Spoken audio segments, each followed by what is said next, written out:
Hello, everyone. Way to pack the chapel this morning. So today I was asked to step in and speak about Imbolc. And I wanted to, since Imbolc is celebrated around the 1st of February, which was last week at this point, I wanted to take it and do forward looking into the coming year. So we'll start off talking a bit about Imbolc, and then we're going to talk about the other factors involved around this. Yeah, I'm dizzy now. You're right next to the things. Oh, God, sorry. Yeah. Thank So you. I'll be all right. the Imbolc is observed on or around February 1st through 3rd, and is also known as St. Bridget's Day. It marks the halfway point between solstice and spring equinox here in the northern hemisphere. Solstice being the maximum darkness, and the equinox representing the equal balance of light and dark, night and day. So around this time of year, we may see more birds around and lengthening days, and yet there's never any guarantees on whether or not we're going to be under a blanket of snow still at this time. So Imbolc is also most widely celebrated in pagan and Celtic or Irish traditions, and it signifies the gradual return of warmth and light. The word origins, Imbolc, translates to in the belly, signifying the pregnancy of ewes and the promises to come. Whether or not we keep livestock, however, we may find a restlessness like a fire deep within our belly, yearning for change. At this time, it's important to pay close attention to the fire in our own belly, whether based in love or in fear, for clues on where our path is calling us to next. What adventures await? The vibrational awakening of Mother Earth is quite subtle, happening underground, and it holds a fierce intensity, rising upward into the trees as it melts the snow, powerfully breaking through any old habits or patterns that are no longer serving us, enabling us to continue to grow and evolve. The lushness of nature is destined to erupt in buds and blooms in the time to come, and we know this. So the day is linked with ritual cleansing, spring cleaning, and seed sowing for the gardeners amongst us.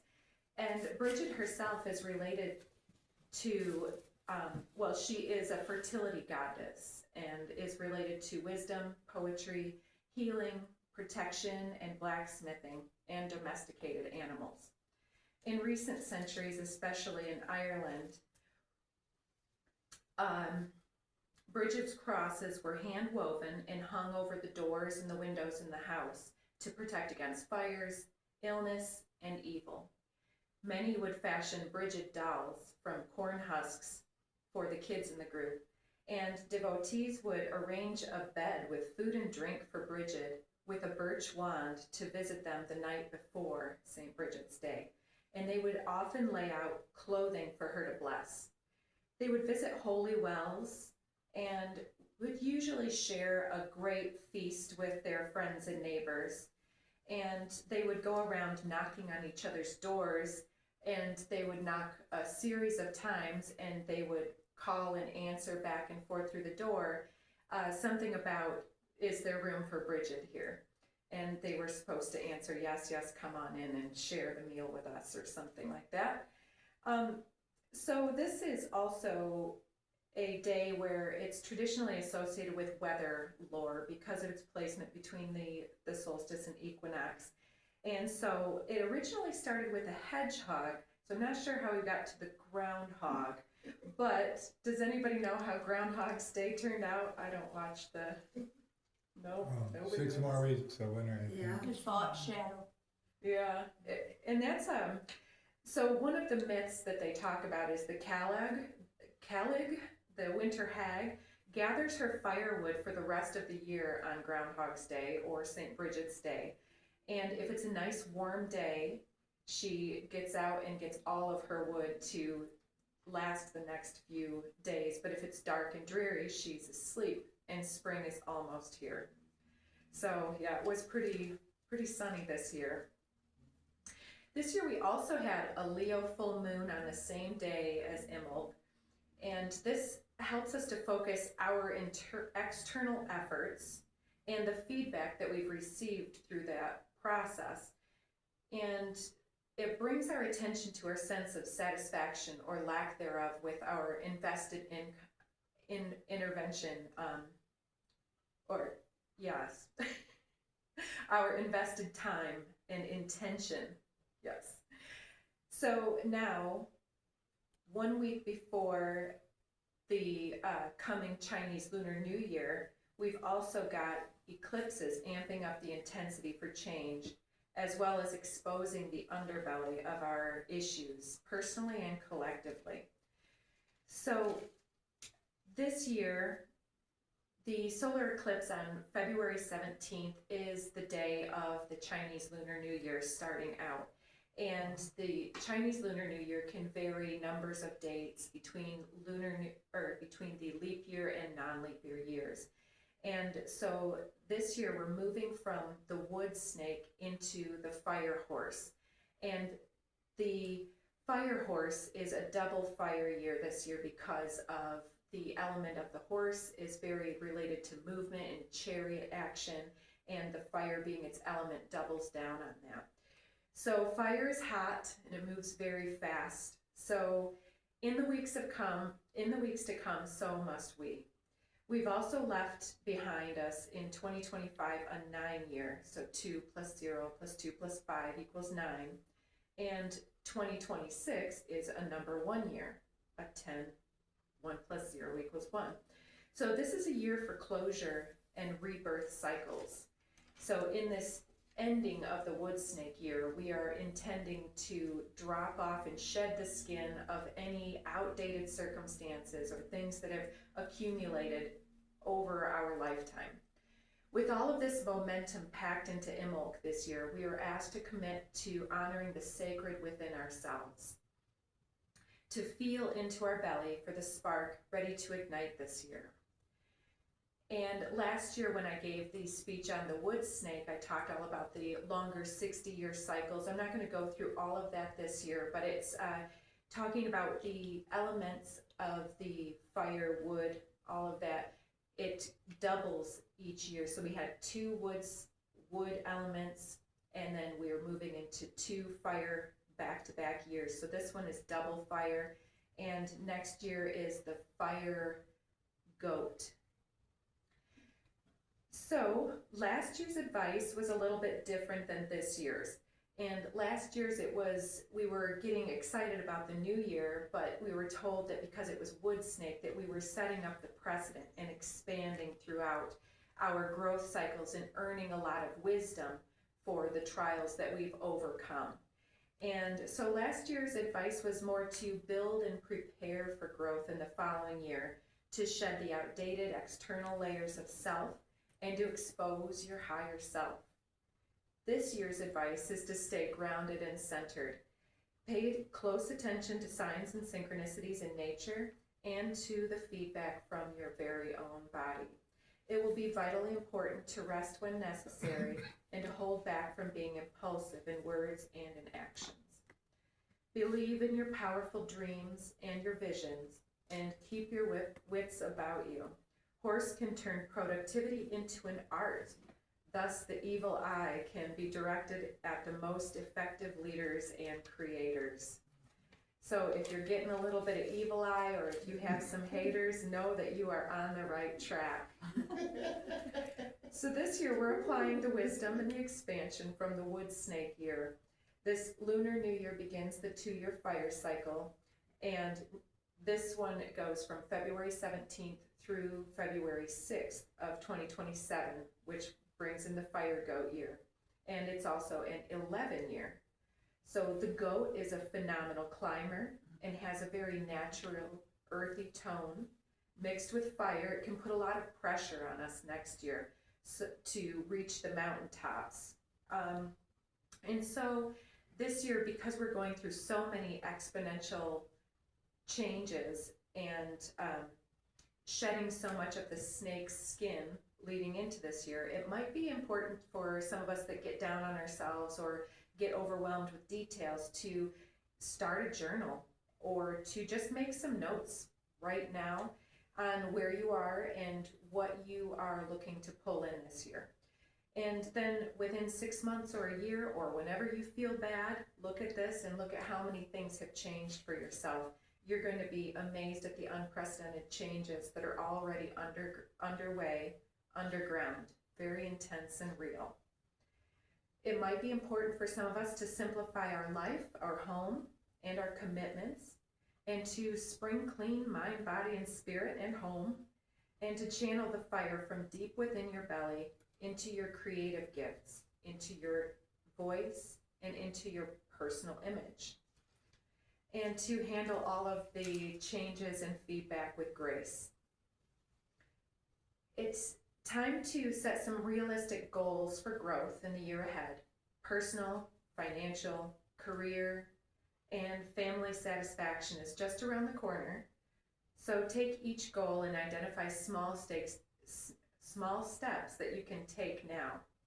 This is a year of manifestation, and so it's important to be very aware of our thoughts, to guard against frustration and complaints, because it's easy to get into a complaint mindset, which brings more complaining. So we're going to, instead of falling into the frustration and complaints, we're going to pull that energy back into aligned action. And so when we see ourselves complaining that things are good for others and not for us, then we need to pull that back into ourselves and say, how can I capitalize on the flow of what's going on in my life? Where is my action going? What's coming back to me? For instance, you're praying for a relationship and then you get somebody that looks all shiny and new and they turn out to be a narcissist. Well, now you know. And so recognizing that we've attracted a narcissist into our midst, whether it's a doctor or a lover, it's telling us that we need to put more self-love into the mix. And so whenever we're met with any rejection, it's always an opportunity to leverage that back into self-love and acceptance, to seek for belonging within the self first. So this year we're going to identify the mountains that we're going to be climbing in 2027, but we don't want to let our feet get carried away without us. The tarot symbology for the year ahead is the number 10, the Wheel of Fortune, and the number 1, the Magician. And this came through as learning to travel light, which is definitely about shedding our skin and starting out brand new, but it's also time to release and expand consciously. And for some others of us, releasing contradictions between spirit and matter, to manifest with confident self-alignment. And for the few of us, learning to travel light is about learning new codes that are coming through for us and traveling on the light frequencies that are coming in and challenging us to learn and grow and expand in new ways that we hadn't really seen ahead of time, to move with grace within the moment in the infinite now. And it's about learning to embrace the now without complicating decision making, and learning to trust your gut instincts. Even if it takes you in the wrong direction at first, it pulls us back front and center. So at Imbolc, as we said, we had a Leo full moon, and at the Chinese Lunar New Year, we have our annular solar eclipse in very late Aquarius, almost the anaretic degree. And then 2 weeks after that, a Virgo full moon lunar eclipse. And those of us who know about eclipses know that they're powerful portals for exposure and change. And combined with the Chinese Lunar New Year this year, makes this an overwhelming come into the light year. And there's an overwhelming amount of data and information coming out socially and on the world stage right now with things that had been known but under the surface, and those things have been hidden and they're coming to the light for very important changes. So we're going to have to keep our wits about us again. And this year we also have Uranus turning direct in Taurus for the final time before finally vacating Taurus for Gemini. And Taurus is about our financial health and well-being, as well as our body. And Gemini is about the mind and about the way that we communicate, especially starting out with the personal identity that starts within. And so Uranus is helping us to release the old pain or any old heaviness from our body, from our homes, and from our minds to make way for a greater spiritual alignment in the years to come. And we also have at this time an unprecedented connection between Saturn and Neptune. They're coming together on the 0 degree in 45 minutes of Aries, which Aries is the first sign of the zodiac. And Saturn and Neptune are representing different polarities, where Saturn represents the material world and realism, and Neptune can represent delusion, illusion, and also the dreams that we hold for ourselves. And so this pair connects the realist to the dreamer that is the essence of the eternal child within, putting our ideals to the test. What isn't working can fan the flames of our latent insecurities at this time, leading to feelings of impending doom or that all is lost. But it's absolutely key here to manage our perspectives. Inequalities are being brought into our attention so that we can dream a bigger reality into existence, starting with self and going out into the collective.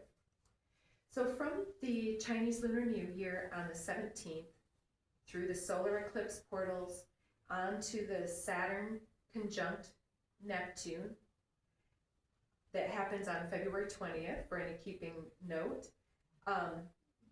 Then we have the March 3rd lunar eclipse, takes us right into the spring equinox on March 20th, where the sun moves into the sign of Aries, right along with Saturn and Neptune. And so this 45-day window will be filled with exposure of additional details that will help us to rebuild our personal lives, as well as to unify the country and the world, perhaps, with a new set of ideals. Over the next 45 days, then, it can be important to clean up, to clean out and simplify our approaches, to take personal accountability for our lives instead of shifting the blame. And this can be the most exhausting phase of the transition from wood snake to fire horse. At the end, we see the size of the portal that we're supposed to be crossing, and that it's too small to carry all of our excess into. We see that it's time to shed this old skin, to be reborn into our new ideals, leading the way. It's also time to dust off some of our previous goals and push them through with our strong, passionate intensity. Overall, this year's one of perspective and expedited progress. And we'll need to take notes and make lists to capture all the moving pieces without missing a beat. And I think that I'm a little short on time, but that was what I had. Anybody have any questions? All right. Thank you, everybody.